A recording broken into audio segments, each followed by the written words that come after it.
Góða kvöldið, Grétar Mar heiti ég og ég hef fengið hérna til mín 2 gesti, áhugamenn hafrannsóknir í gegnum tíðina sem hafa verið að tjá sig hafrannsóknir og það er Guðlaugur Jónasson og Björn Ólafsson sem er fiskitæknir, útgerðartæknir, er ekki rétt? Jú. Og við okkur langar að tala meðal annars helst hafrannsóknir og vinnubrögð hafrannsóknarstofnunar. Nú eigum við því lána að fagna að í fyrsta skipti í mörg ár er ríkisstjórn sem er með það boðskap að gæta hagsmuna almennings umfram sérhagsmuni, en það er ein stofnun á Íslandi sem heitir Hafrannsóknarstofnun sem er nánast stjórnað af sérhagsmunaöflum. Og af hverju segi ég þetta og fullyrði að það er vegna þess að á meðan að stofnunin var með stjórn að þá voru oddamaður skipar af ráðherra og það var venjulegast einhver forstjóri í einhverju stórútgerðarfyrirtæki eins og Brynjólfur Bjarnason sem var forstjóri í Granda, Eiríkur Tómasson sem var forstjóri í Þorbirni í Grindavík og núna er fyrrverandi forstjóri Granda sem er orðin forstjóri stofnunarinnar, það er að segja Hafrannsóknarstofnunar, Eggert, og í gegnum tíðina og svo átti LÍU alltaf einn stjórnarmann á meðan að stjórnin var og Fiskifélag Íslands einn var skipaður af starfsmönnum stofnunarinnar og til skiptis 2 ár í senn var fulltrúi frá Sjómannasambandi Íslands og Farmann- og Fiskimannasambandinu. Þetta gaf það eða leiddi það af sér að LÍU var alltaf örugt með 3 af 5 í stjórninni og réði ferðinni í stjórnuninni og hafði áhrif og við stöndum frammi fyrir því núna að Hafrannsóknarstofnun er meira og minna að stjórna af sérhagsmuna aðilum og þeir ráða ferðinni hvernig stofnunin vinnur og aktar í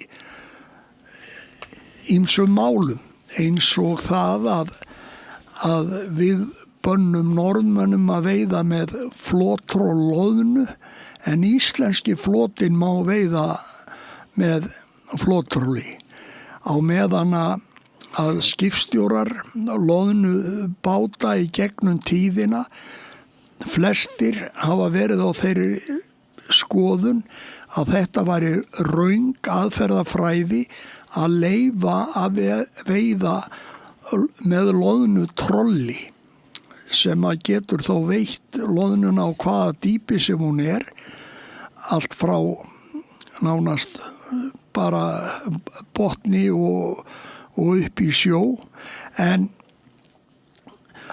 og það er líka furðulegur ráðstöfun hjá Hafró að hafa ekki skoðanir á því hvernig er best að veiða fisk, er best að veiðan á krók eða betra veiðan á krók heldur en að veiðan í troll eða eins og margir segja nú reyndar staðbundin veiðafæri eða með línu, netum, krók og handfæri eða veiðan í troll eða snurvoð eða með einhverjum öðrum hætti og sennilega var nú mesta vitleysan samt sem við gerðum á sínum tíma á bilinu 66 til 70 að leyfa veiðan í þorskanót sem var mikil í rauninni rányrkja, en þá var það gert með blessun Hafrannsóknastofnunar af því að þeir sögðu að þessi stóri fiskur væri dauður þegar ef hann væri ekki veiddur þá myndi hann drepast eftir hrygningu. En ég hér með 2 menn sem að hafa eflaust ýmsar skoðanir á þessum hlutum og ég ætla nú bara að byrja á að heyra í ykkur. Ef við byrjum á þér, Björn, þú varst að fá svar í rauninni frá Hafrannsóknastofnun vegna þinnar gagnrýni á stofnunina. Er það ekki rétt? Jú, það var bara mjög gleðilegt að loksins kom svar, en þeir eru ekki mikið gefnir fyrir að svara gagnrýni allavega ekki opinberlega. Þannig að það var bara mjög jákvætt. Svarið ég var ekki droslega sáttur við svari, ég vilja hafa öðru því að ég er nú búin að liggja yfir gögnum frá Hafró alveg öllum gögnum sem hafa verið gefin út svona meira meina síðan 1983-4 jafnvel fyrr, sem Hafró ekki út skýrslur og annað, þannig að ég kannaðist nú við mikið af textanu sem kom fram í svarinu. Og svarið var náttúrulega, það steinst enga skoðun því að þeir svöruðu því til sem sagt að loðnan hefði engin áhrif á stofnstærð þorsins, heldur væri það ofveiði sem að hefði haft þau áhrif. En síðastliðin, ef við tökum bara síðustu 25 ár, það er náttúrulega lengra, það er allt í 40-45 ár, þá höfum við verið farið í einu og öllu eftir ráðgjöf Hafró. Einmitt. Þannig að ef það er ofveiði þá lítið það bara skrifast á stofnunina. Þá er það undir eftirliti Hafró. Já, nákvæmlega. Og þannig að þetta er með þeirra ráðgjöf. Uppbyggingin hefur verið svo rosalega að síðan 2000 fram til dagsins í dag 26 í fyrra, hann var að lækka þetta núna. Já. Þá hefur aflamarkið hækkað 800 tonn. Já, það er allt og sumt. En á meðan þá er búið að stækka hrygningarstofninn alveg helling og jafnvel 2-faldan eða 3-faldan. En nýliðunin hún er ekkit meiri Hún eykst ekki. Nei, hún eykst ekki í fyrra þá var stofninn talið 970.000 tonn og nýliðunin 118 miljónir þorskar. En það er 30% minni nýliðun en var árið 2000 þegar stofninn var fyrir ekki 25% eða eitthvað þegar stofninn var 30% minni Þannig að maður skilur ekki alveg nýliðun og stofnstærð, það virðist ekki, og þetta er allt tölur frá þeim. Þannig að það er engin það er ekki samspil á milli stærri stofnsins, hrygningarstofns og svo ráðgjöf.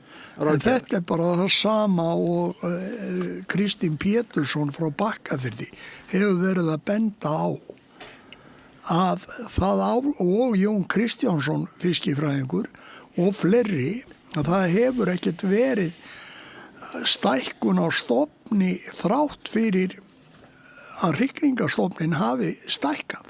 Nei, við fengum flesta nýju þorskana, einstaklingana, við viljum kalla þetta.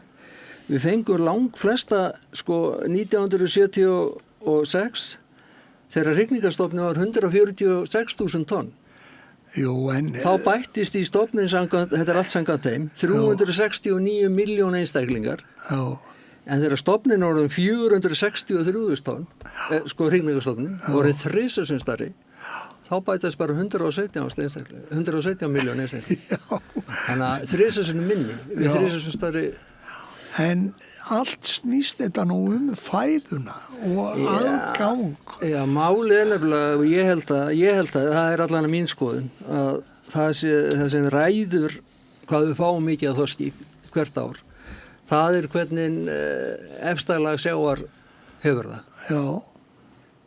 Því að það alveg pott, ég held að sé alveg pottþétt að það ræðst af fyrstu 3 mánuðum frá rigningu, hvað við fáum mikla endurnýjun í stofnum. Það mjög líklegt að það hafi að segja. Já, frá því að seiðin verða 10 cm stóri að því að þau geta að fara til botns og byrja að borða og þurfa næringu. Borða aðra fæðu heldur en smákríli og plöntublóma. Þá eru lang mestu afföllin. Og ef það ekki nóg að éta þá náttúrulega bara drepast þau. Já. Ef lífsskilyrðin ekki til staðar. Þannig að þegar við fengum langmest af þorskinum en vorum með minnsta hrygningarstofni, þá lítur ástandið hafa verið mjög gott í efri lögum. Já. Þannig að stærð hrygningarstofns hefur ekkert með það að gera. Svo þetta allt samspil í náttúrunni. Já, sjálfsögðu. Það allt þannig. Hvað mikið æti og annað þessáttar sem að skapar þessi lífsgæði fyrir ungviðið.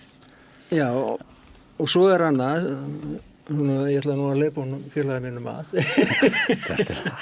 Svo annað sem fannst alveg frábær punktur að því oft haldið fram að það sé nóg að loðnu. En ég held að í einhver ár núna þá hafi bara ekki verið nóg á loðnu.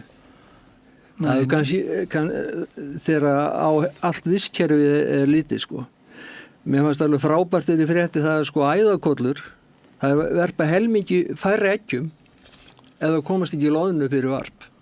Já, það ekki. Þetta bara æðabóndi til margra ára sem að sagði þetta. Já. Og það sama, það búið að rannsaka það. Já, þetta á við flestar fiskitegundir. Hrossin eru minni hjá þorsk sem fær ekki nóg á loðnu. Já, fær ekki nóg æti. Já. Og jafnvel, eins og með síldina og fleiri fiska, að þeir hrygna ekki nema að fá ákveð magn eða hafa nóg að borða áður til að verða kynþroska. Já, og svo ekkert litið á þetta, kynþroskanum hefur sjór og þorskur, 50% á honum hérna áður var kynþroska. Nú ekki nema 30% á honum. Já. Sem þýðir það náttúrulega að hann þarf að verða eldri til að byrja að hrygna. Já. Þannig að þá ætti náttúrulega afföll og allt. En eins og maður segir í gamla daga, maður svo gamall, að þá var talað að þorskur byrja að hrygna 4-5 ára. Já, hann gerði það. Það var alltaf sagt og menn þóttust vera með aldurgreindan fisk sem var byrjaður að hrygna 4-5 ára gamall. Já, ég held Hafró á alveg rosalega mikið að gagnlegum upplýsingu sem búið að safna gegnum tíðina. Já, þetta bara spurninglega hvernig þau túlkuð.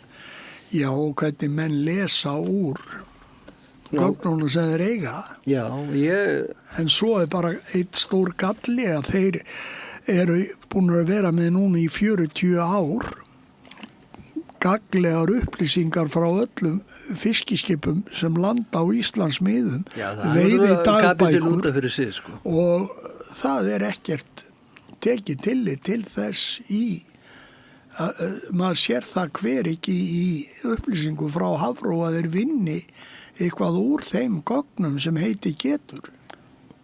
Þetta bara rosalega dapurt hvernig vinnubröðin eru hjá þeim og ég segi það svo bara, ef við tökum fiskin sem það að veiða hinum með við Grænlandslínuna. Í dag? Já, þetta íslensku þorskur, það verið að veiða þarna 10.000 tonna og þeir eru að veiða sama þorsk núna en að Breiðafirði með sagt og eru búin að hafa gert þetta í gegnum áratugi að veiða fisk sem að ganga þarna fram og tilbaka. Já.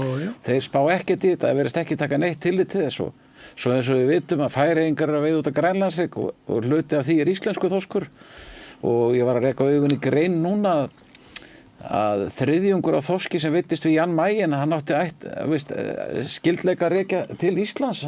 DNA-rannsóknir sýndu það. Sem að Normenn gerðu. Já. Og svo var mjög merkilegt, hann sagði mér hérna, nú dáinn Halldór Dagsson, Já. að þegar fiskurinn hvarf Blessuð sé minning hans, hann dáinn.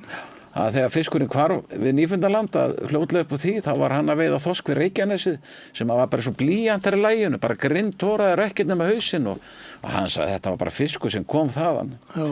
En þessir vísindamenn hérna, það er svo þeir láti bara íslenski þorskurinn sé bara með íslenskt vegabréf og fari ekki út fyrir 200 miljónar sko. Nei, hann virðir landamæri. Já, hann er ekki með Schengen-vísa sko, það halda það sko.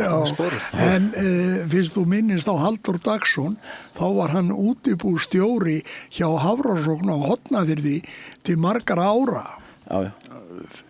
Fyrir held ég daga kvótakerfisins. Já. 1970 og eitthvað til 80. Eitthvað svoleiðis. Já. Og og hafði verið kafari og meðal annars þegar Surtseyjargosið var, þá var hann á bát Sæörn, held ég hann hafi heitað, eða Sæör, og stundaði rannsóknir sem sagt fyrir Surtseyjarfélagið á sínu tíma þegar eldgosi var í Surtsey. Þannig að hann var mikill eiginlega menntaður fiskifræðingur. Hann var bara fiskifræðingur, skulum við segja. Hann var alvöru fiskifræðingur. Og hann var búinn að stúdera þetta og var á Hafrannsóknarskipum meðal annars, Árni Friðrikssyni og fleirum, og hafði mikið vit á þessum og pældi mikið í þessum málum og það var gaman að spjalla við hann þessa þætti. Hann sagði mér frá því þegar þeir voru að veiða þorsk sem þeir héldu lifandi og komu með í land, voru að veiða hann að handfæra hérna fyrir utan á einhverjum 50 metrum. Já. Og sem fór svo þarna á stað í Grindavík, hvort það veiddu 400 þorska eða eitthvað svoleiðis. Og það var engin afföllaðum, engin. Já, sem settu í settu í kar og svo settu þeir gildru við bryggjuna og leta vera svona flóðatöflu einu sinni, 12 tímana. Og svo fór hann í Grindavík og það var engin afföllað þessu. Nei. Og svo settu þeir fisk í gjár í Grindavík. Og þar sem var flóð og fjara og það kom næringarefni og æti og eitthvað.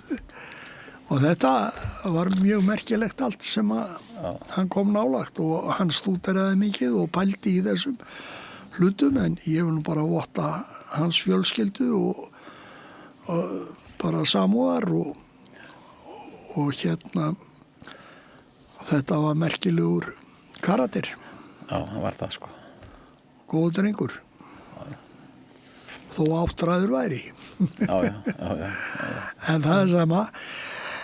En burt sér frá honum, þá erum við að taka eftir því að Hafrannsóknastofnun sem vísindastofnun er ekki að hafa skoðanir á hlutum eins og í hvaða veiðafæri er best að stuðla að veiða sem mesta fiski.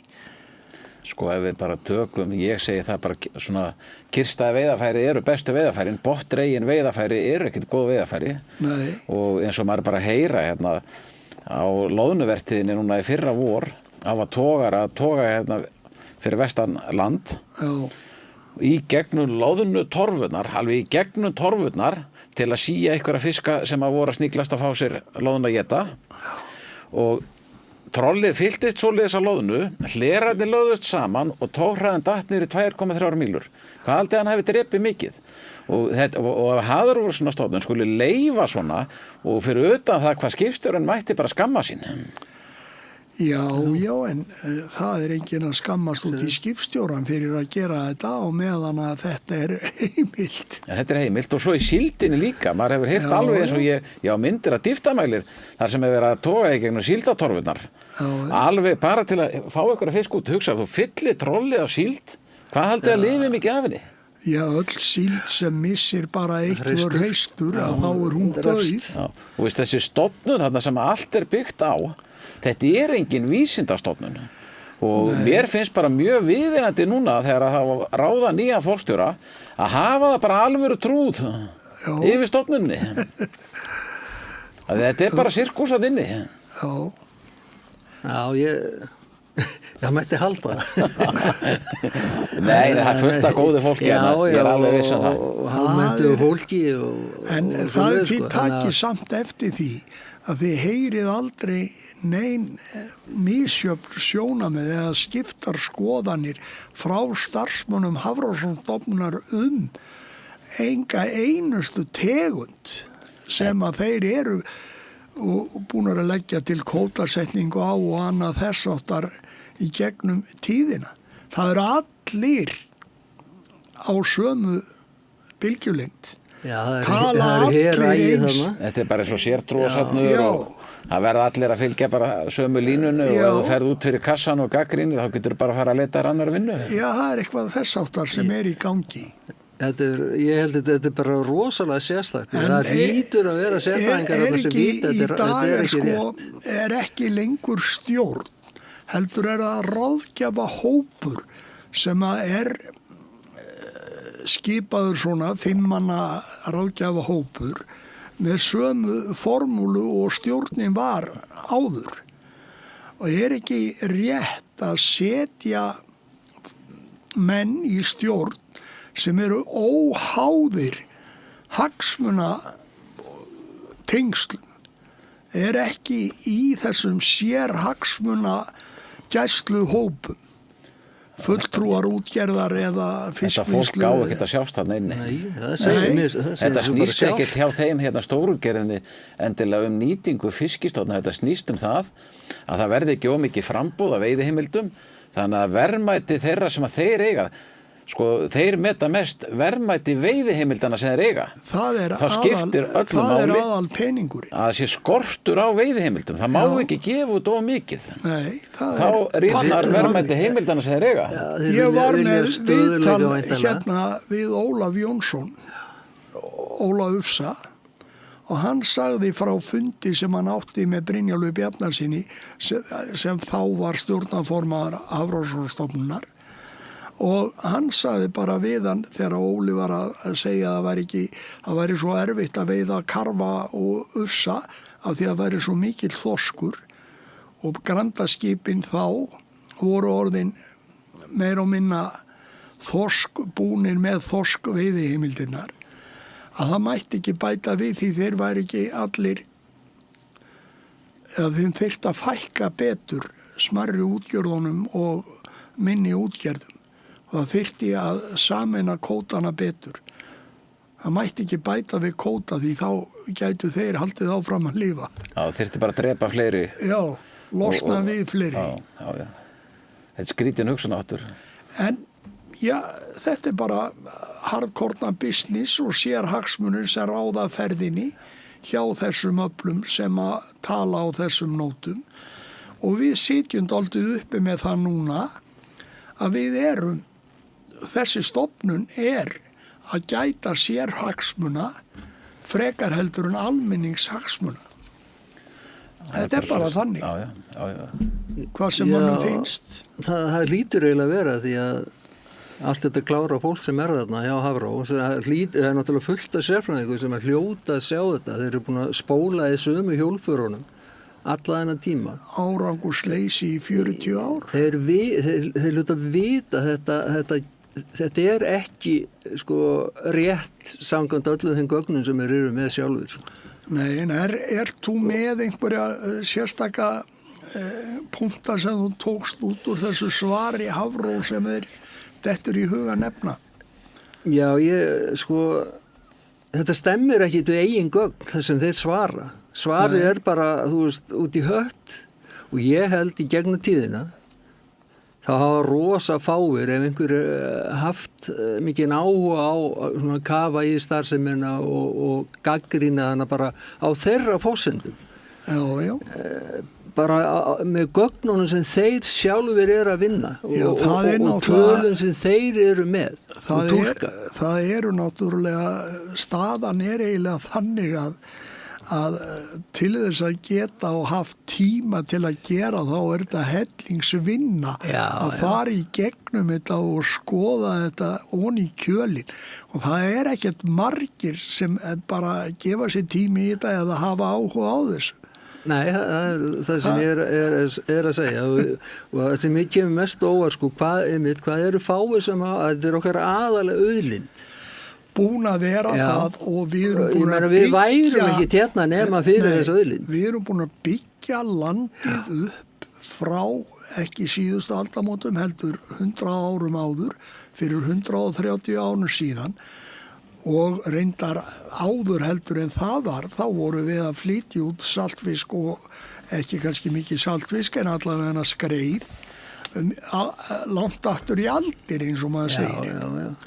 Og einu gjaldeyristekjur þjóðarinnar voru þá skreið og svo einhverjar ullagærur.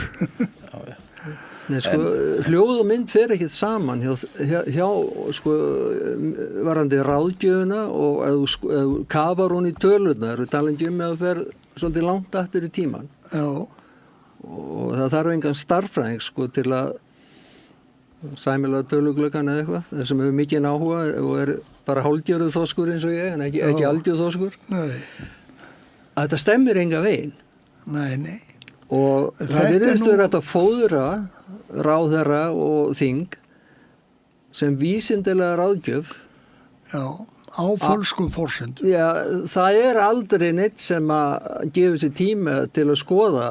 Nei. Það bara tekið sem heilugum sannleik það sem framreitt og svo hafa menn bara sætt sig við þetta áratugum saman. Þetta ekkert vísindalegt, strákar. Þetta ekkert vísindalegt. Nei, þetta bara skáldskapur hjá þeim. Já, við vitum það náttúrulega eins og með loðnun og þorskin og alla þess að stofna. Þetta ekki hygglum henda að ætla að fara að ákveða hvað eru stórir eða reikna út. Eða sjá og tala ekki með þessum aðferðum sem eru notaðar. Nei. En það er bylting framundan sko, í þessum rannsóknum. Já, það ekki ólíklegt inn í framtíðina. En við sjáum bara í lífríkinu. Við sjáum á Hornströndum. Þar var refur friðaður. Hvað skeiði með fuglana þar? Mér sagt að mönnum sem til þekkja að fuglalífið hafi minnkað verulega út af friðun á ref. Svo sá ég hérna einhverja fréttir frá Afríku þar sem var verið að slátra fullt af fílum af því að þeir gengur svo illa gróðurinn og þeim fjölgaði svo mikið. Þeir voru búin að vera alfriðaðir. Sama erum við að gera hérna, reyndar með hval kannski meira heldur en eitthvað annað og sama með loðnuna. Við erum ekki að nota loðnuna sem fóður fyrir fiskistofna, fiskistofna, þorsk og ufsa, ýsu, aðra tegundir. Sko, ég nú gaman að vita hvað ég spurði eitthvað gervigreindina hvað hvalurum að borða mikið og svona og mér skildist þetta væri einhverja 5 milljónir tonna, ég veit ekki hvort það sé allt saman loðna, mikið loðna. Já. Og ég segi það mín persónulega skoðun, ef að vera að veiða 200-300 tonna loðnu, ef að það veitt í nót bara hérna með landinu og mega fara aðeins á besta tíma á meðan að hún að hrygna og hægt að nota rognin á Japan. Já, og ekki fara kannski norður fyrir kannski bara Reykjanes eða Garðskaga eða bara beint vestur á Akranesi, þar fengjum bara frið. Ég hugsa að það væri bara fín nýting á hún að veiða 200-300 tonn bara í nót. Já, það ekki ólíklegt. Það svona mín skoðun. Já. En svo var hann svo hafr og ég gerði nú skoðanakönnun þarna daginn inn á Strandveið og Ussaspjallið heitir það. Hvort að menn teldu Hafrannsóknastofnun vera á réttri braut í stofnstærðarmælingum og veiðiráðgjöf á þorski. Og 97% töldu þá ekki vera á réttri braut. Þetta var svona niðurstaðan úr þessar skoðanakönnun, það var eitthvað 200 sem að tóku skoðun og svo held ég að 3% hafi verið lesblindir. Nei, ég segi svona, það grínast það. Þannig að bara maður heyrir þetta öllum sjómönnum og þeim sem eru í þessum bransa, þetta bara galið hvernig þeir eru að vinna þetta. Það svo gjörsamlega ólíkt fiskiri núna og var fyrir 25-30 árum síðan að það bara svart og hvítt og við vorum þegar ég var skipstjóri og við vorum að fara austur fyrir Vestmannaeyjar í kantinn niður á 200 faðma eða dýpra og til að vera í alvöru mokkveiði eða góðri veiði eða vestur á Breiðafjörð. Við erum úr Sandgerði en við fórum á þessa staði til að fiska. Lönduðum stundum í Þorlákshöfn og stundum í Vestmannaeyjum og hér og þar og alls staðar. En þá voru menn og þá voru Hornfirðingar að koma í kantinn alveg að Vestmannaeyjum eða út af Vík í Mýrdal og eitthvað svoleiðis sko. Og þá voru Breiðfirðingar þar og allir að eltast við á svipuðum slóðum. En núna þarf enginn að fara lengur að heldur en bara 5-10 sjómílna radíus úr sinni heimahöfn og vera með mókafla á vetrarvertíð.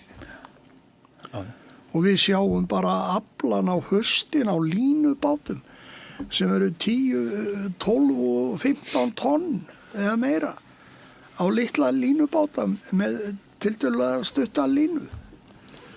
30-40 bala sem við höfum kallað einhvern tímann.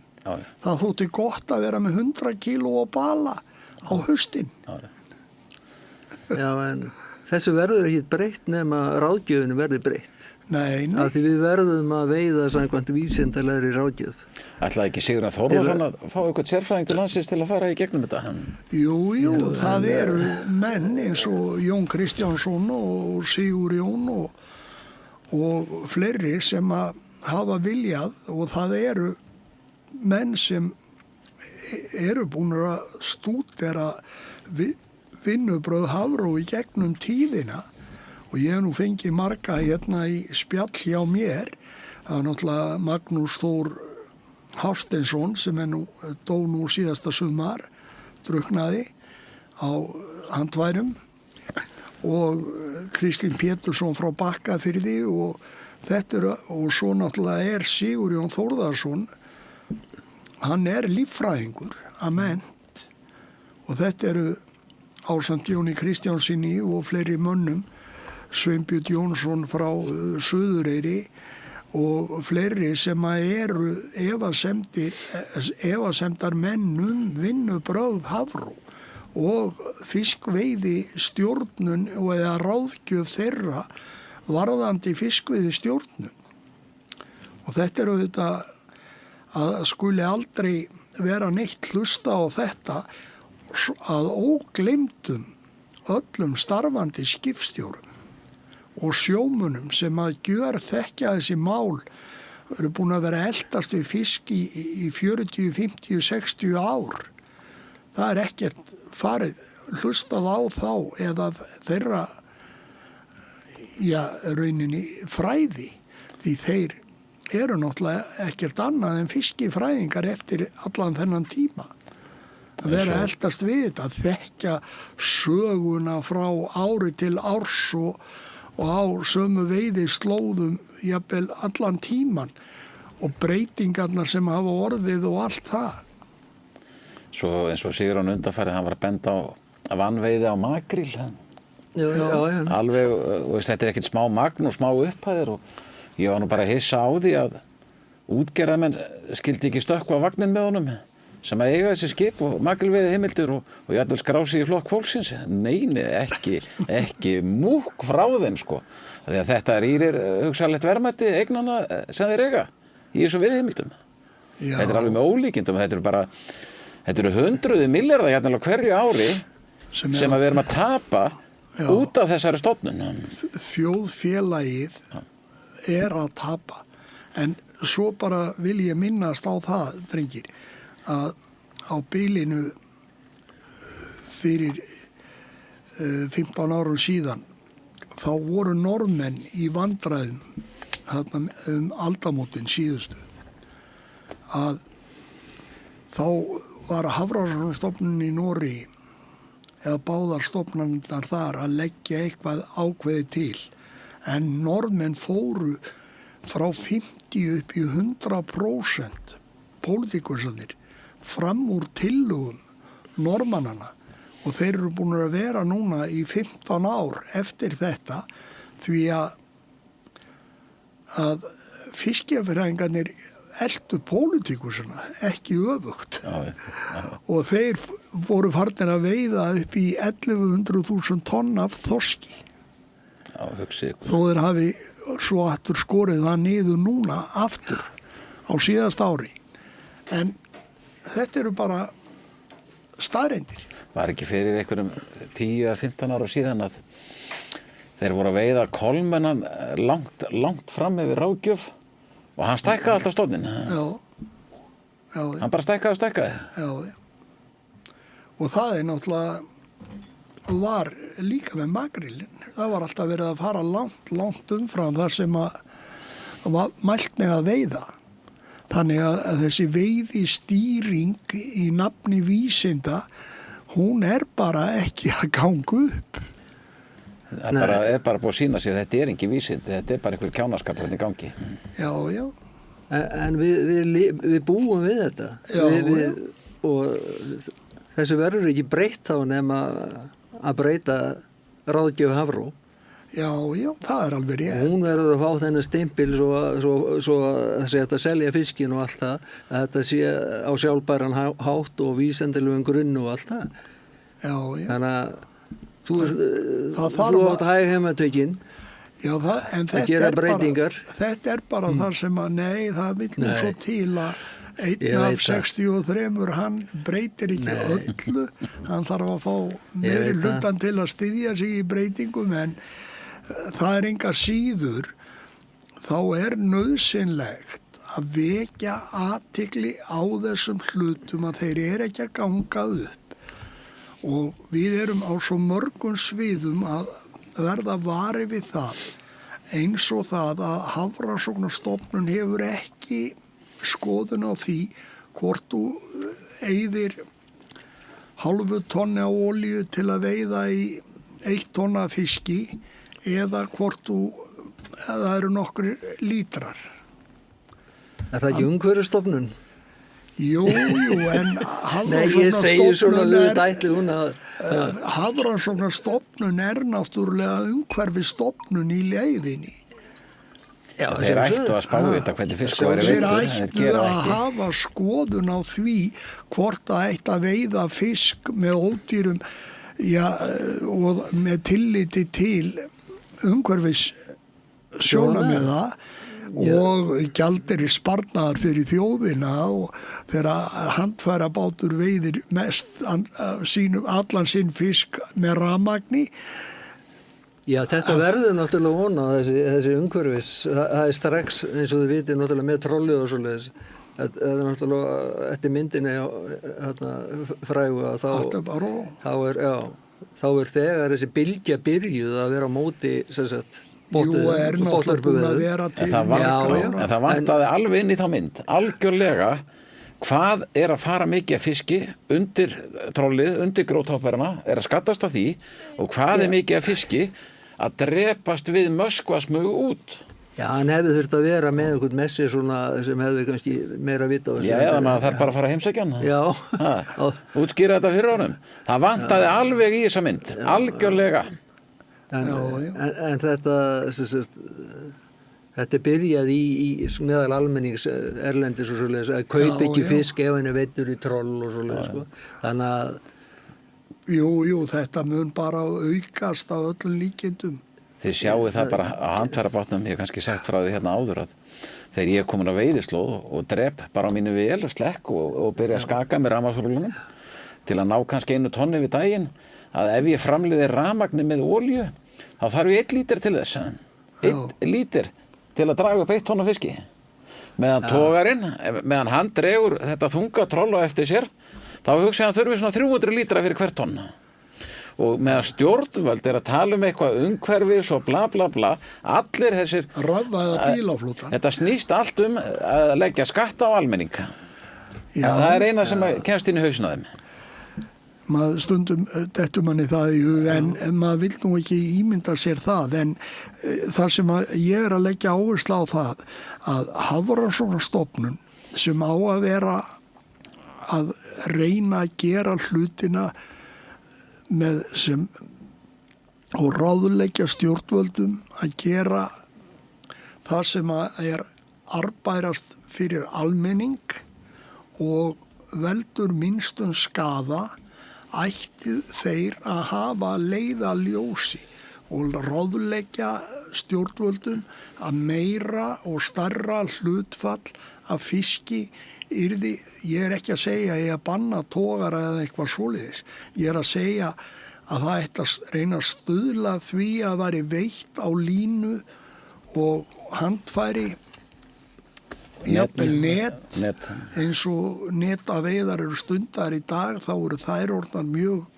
umhverfisvænar menn eru jafnvel að leggja netin á stemma á morgnana og byrja að draga eftir 2-4 tíma og það fæst frábært hráefni svoleiðis úr netum sem hefur sennilega hefur ekkert veiðarfæri þróast á jafn jákvæðan hátt eins og netaveiðar miðað við það þegar maður var alltaf að draga einsnátta og oft tveggjanátta og þriggjanátta eða úr brælur og svoleiðis þannig að þetta hefur gjörbreyst nú fara menn með netin með sér í land ef það spáir illa og annað í þeim dúr þetta eru allt breytingar sem að eru umhverfisvænar á alla kanta.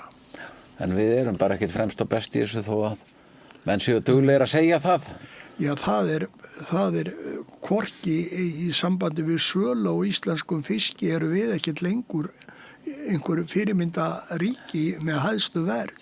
Það eru aðrir búnir að sigla þar fram úr okkur. Þó að við höfum verið það lengi vel, alltaf með dýrasta og flottasta og besta fiskin. En við erum það bara ekki lengur. Hvorki ferskum fiski, frosnum fiski eða söltuðum fiski. Já. Við erum búin að tapa þessu forskoti sem við höfðum. Kjartan Sveinsson, formaður Landssamband smábátaeigenda núna, hann sagði það að það munaði 15, jafnvel 10, 15 og allt upp í 20% á ferskum fiski bara í London hjá Norðmönnum og Íslendingum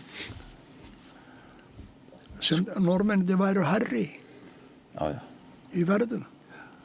Ef við viljum veiða meira þá þarf að byrja á því að breyta skoðunir í Hafró.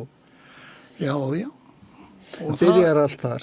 Það er náttúrulega sýna fram á að það sem þeir eru að gera það standist ekki alveg skoðun. Við erum að sýna fram á það, þetta bara veit að api myndi skilja þetta sko, en þetta stendur eitthvað í þeim þar niður frá, þeir eru ekki átt að sjá þessu, þeir skilja þetta ekki.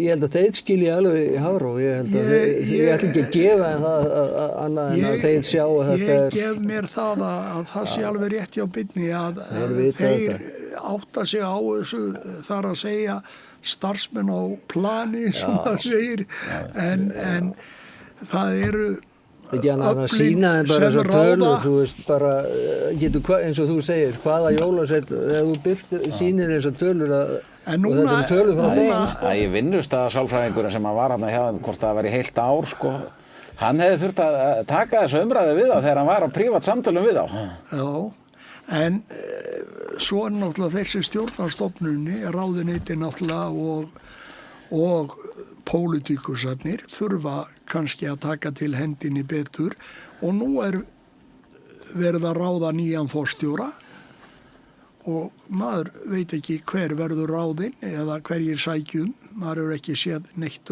það hverjir hafa sótt stöðu að verða forstjóra en það er kannski nauðsynlegt að fá eitthvað nýtt blóð með nýja hugsun og öðruvísi hugsun og gagnrýni hugsun inn í starfið sem hefur í fullu tré við vísindamennina vinnubróð og fagleg vinnubróð. Ég hef bara ekki mikla trú að verði ráðinn slíkur aðili inn í þetta starf. Nei, þess vegna byrjaði ég mál mitt hérna á þessum þætti að tala sérhagsmuni eða heildarhagsmuni.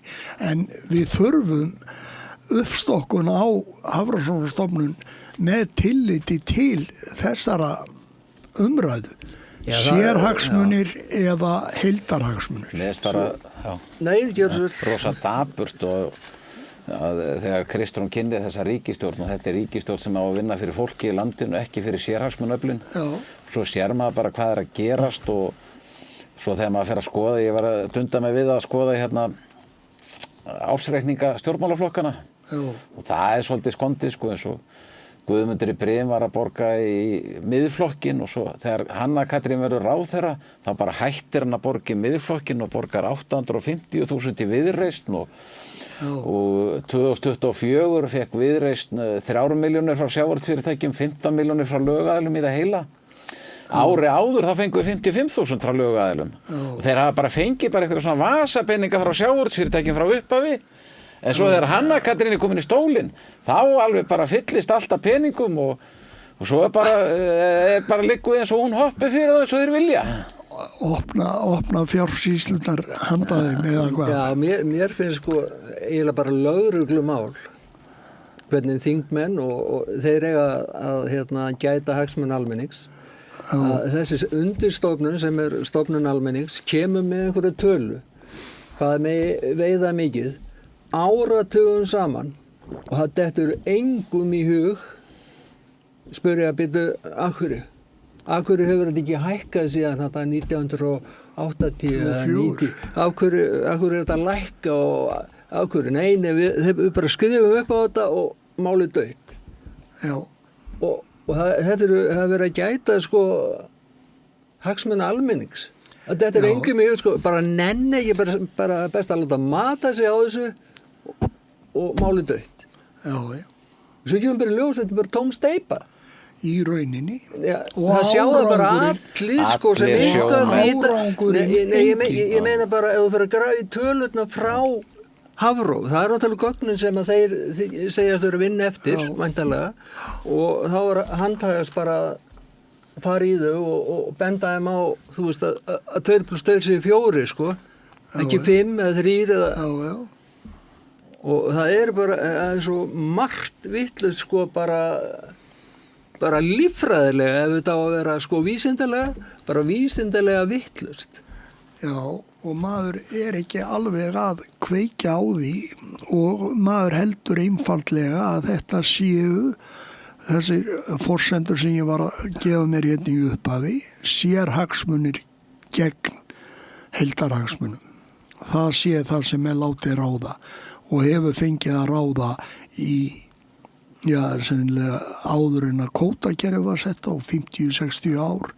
Það hefur alltaf verið hugsað hag.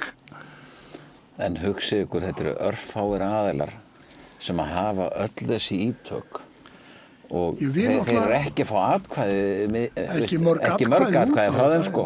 Nei, og þeir náttúrulega í gegnum tíðina hafa aðalega kosið 2 flokka, það ekki það. Þessir aðilar sem að hafa og stjórna peningum til frambóðana ef það það sem en það virðist ekki vera það sem á bakvið þetta, bara peningar.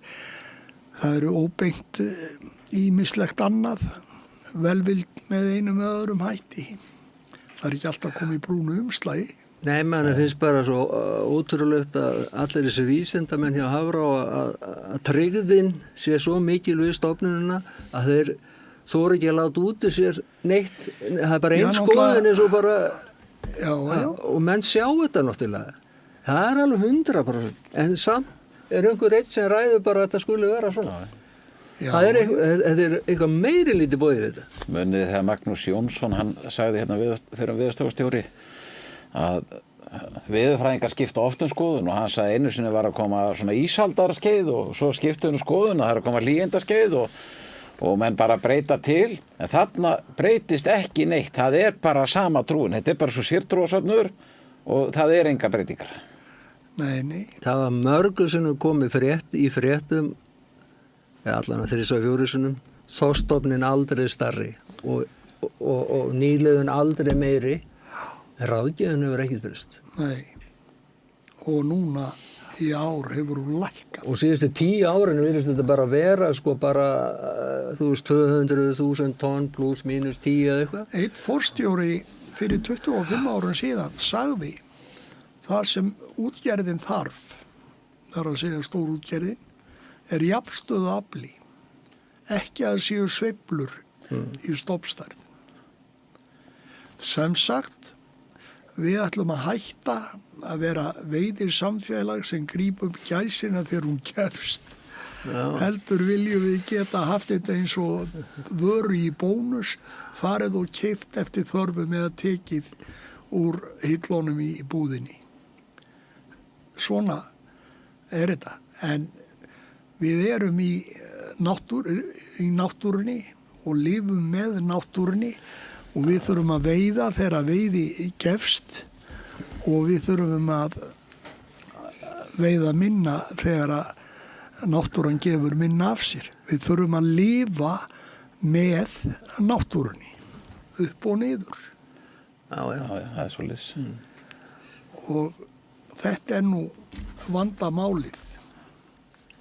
Og þess vegna væri miklu betra hagfræðilega séð að vera með sóknarmark á þessu og fækka og fjölga dögum eftir ástandinu í hafinu á hverjum tíma og afla brögðum, hvernig fiskast, mók veiði eða trekt eða og þá værum við að lifa í takt við náttúruna, ekki halda að við getum stjórnaðinni alveg frá A til Ö. En við getum auðvitað tryggt að við séum ekki að ganga á fæðu frambóðið í hafinu eins og til dæmis með loðnuna og drepa loðnu með veiðafærum sem að drepa kannski helmingi meira heldur en þeir ná að hirða. Ég held að það sé vægt til orða tekið. Já, við skulum bara halda okkur við það.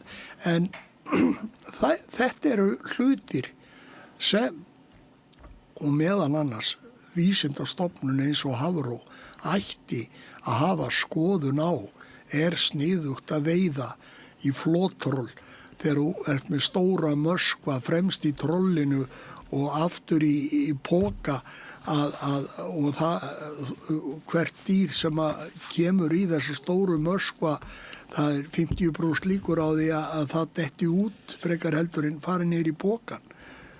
Og annað í þeim dúr. Við setjum örgulega milli fisktegunda og svoleiðis, en eins og við vitum, síldin mjög viðkvæm, loðnan viðkvæm og það bara þannig að loðnar sem hafa verið með á staði Grindavík, þetta taugaveiklasta kvikindi sem hefur verið þarna inni. Já. Svo kannski vandamálið eins og ég maður bara þegar ég var á loðnu hérna 85, 6, 7 að þá voru við að veiða í nót og það mátti ekki kveikja ljósut og dekki og þetta var svona 1200 hestafla bátar vorum að dóla þarna yfir, það lágu að þeir mátti ekki kveikja á sígarettu. Við rétt svona náðum og við veitum bara ágætlega loðnu. Svo komaður einhverjum börkum með 5 og 10 hestafla vélar bankandi þarna ofan á henni og það ekki skrítið, þeir fá ekki pöttu í nót. Ég bara, þegar hún dýpur úti, ég bara ekki til svo á því. Nei. En bara svona eitt, við hljótum að fara að hætta það ekki, hann segir stjórnumar, að ég veit það að verða bylting í þessum hafrannsóknum, sko eins og bara byrjuð eins og í Noregi og víðar og Evrópusambandinu. Nóir eru farin að senda inn þessa AFF kabóta, þetta eru svona mini-kabótar, útbúin með myndavélum og gervigreind og þeir geta séð inn í þessum fjörðum hvað mikill fiskur.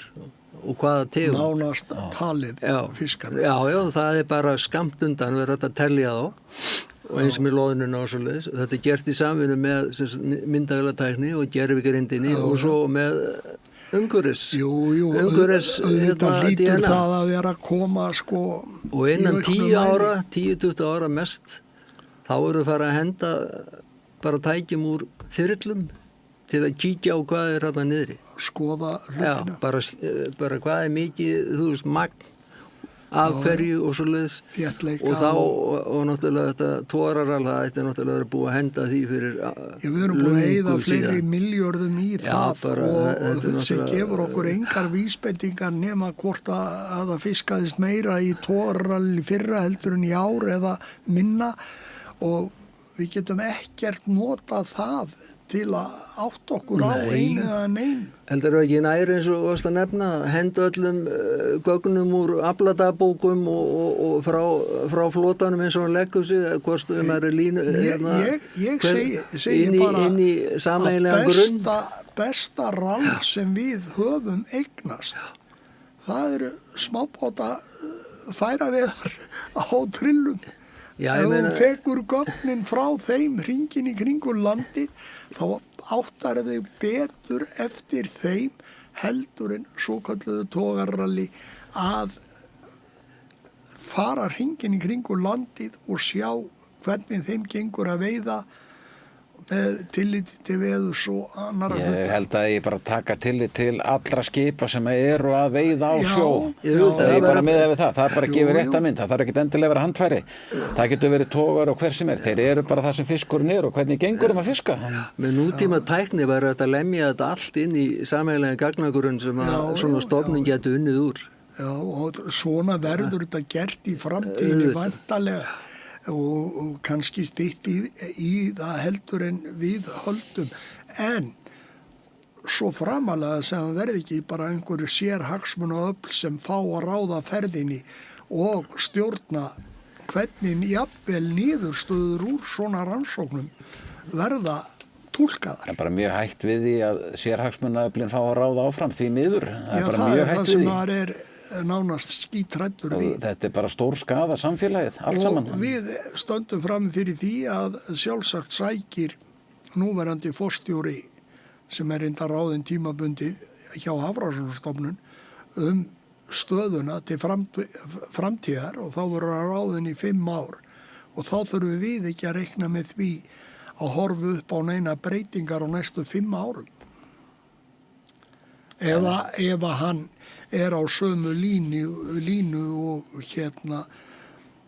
og aðrir stórútgerðarmenn hafa verið síðustu árin. Ég hef boðið honum að koma hér í þátt og hann hefur ekki svarað því.